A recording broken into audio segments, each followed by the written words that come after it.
我整个相见恨晚哎，它完全就是比电视还好用。这台的话呢，如果你不用插电的状况下，充饱电的话呢，它可以使用到快3个小时哦。然后呢，它的这个手把会360度的旋转调整，让你架高还是手提都不是问题。还有它的饱和度、清晰度跟亮度呢，非常的够，非常的明显，让我整个就是很像家里看电影一样哎，超好用的。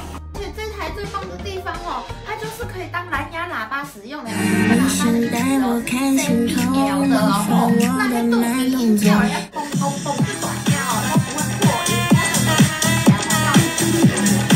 关掉呢，也可以当蓝牙喇叭使用哦。而且它还有那个自动对焦的功能啊，还有自动的荧幕识别啦，还有那个自动的避开障碍物。这台真正是有够巧的呢！它还有这件很多什么 Netflix 啊、迪士尼啦、YouTube 啦，它的那个遥控器上面呢也会有自动的快捷键，让你在里面呢很多 APP 你都可以使用哦。所以呢，它这台真的是我太晚认识你了，宝贝儿啊！它的整体画质呢，还有到550的流畅4K 画质嘞。有这台之后，我都不想要看我家的电视了，你知道吗？我整个就是爱上这台投影机耶。电视一台好几万块呢，好贵呢。